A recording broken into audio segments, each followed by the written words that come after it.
that they have something to hide. And I think you will agree with me.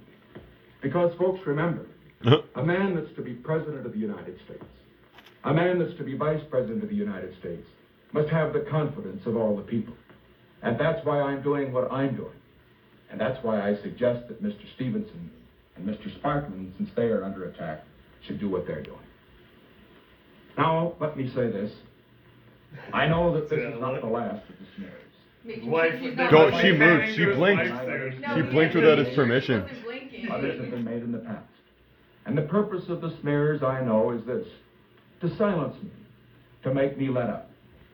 Well, they just don't know who they're dealing with. I'm going to tell you this. I remember in the dark days of the Hiss case, some of the same columnists, some of the same radio commentators who are attacking me now and misrepresenting my position were violently opposing me at the time I was after Alger Hiss.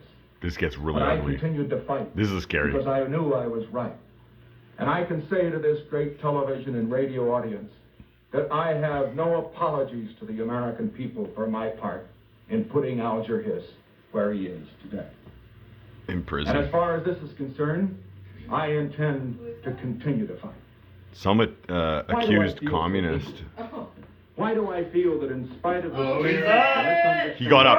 He moved. Dude, it's fucking, what's that show? Ed Sullivan. It's Ed Sullivan. He just became Ed Sullivan. I want to tell you why. Because you see... Pat Nixon's a drummer. She's going to play a jazz band right now. And I think my country is in danger.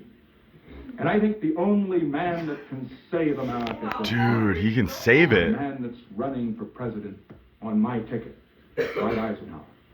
You say, why do I think it's in danger? And I say, What? 7 years of the Truman-Atchison administration and what's happened. 600 million people lost to the communists. And a war in Korea in which we have lost 117,000 American casualties. And I say to all of you that a policy that results in the loss of 600 million people to the communists and a war which costs us 117,000 Americans... Wrong camera. ...isn't good enough for America. And I say that those in the State Department that made the mistakes which caused that war and which resulted in those losses should be kicked out of the State Department just as fast as we get them out of it. And let me say that I know Mr. Stevenson won't do that because he defends the Truman policy. And I know that Dwight Eisenhower will do that and that he will give America the leadership that it needs. Take the problem of corruption. You read about the mess in Washington.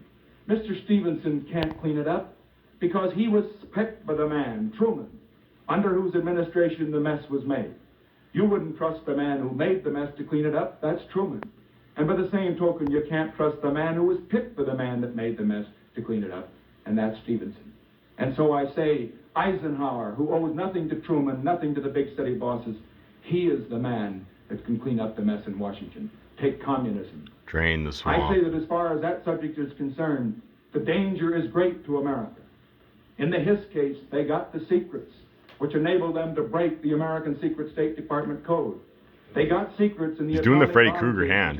He's got that... No, he's got it. He's got... Look at it. It's scary. He's doing the claw hand.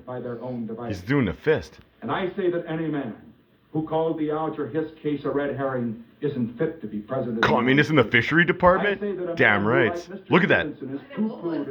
Ridiculed the communist threat in the United States. Yeah. He said that they are phantoms among ourselves. He has accused us that have attempted to expose the communists of looking for communists in the Bureau of Fisheries and Wildlife. You probably were. I say that a man who says that it's a specter haunting America. Qualified to be president of the United States. Nope. And I say that the only man who can lead us in this fight to rid the government of both those who are communists and those who have corrupted this government is Eisenhower. Because Eisenhower, you can be sure, recognizes the problem and he knows how to deal with it. Now let me say that finally this evening, I want to read to you, just briefly, excerpts from a letter which I received. Oh, this is really sentimental. Which, this is the worst. It's a young lady, too. It reads as follows.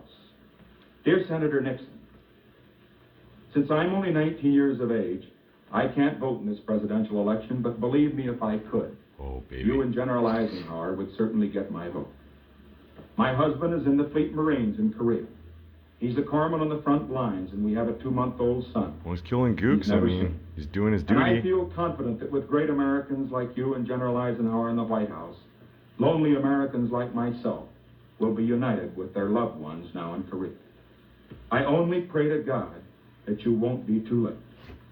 Enclosed is a small check to help you in your campaign. 5. Living on $85 a month, it is all I can afford at present.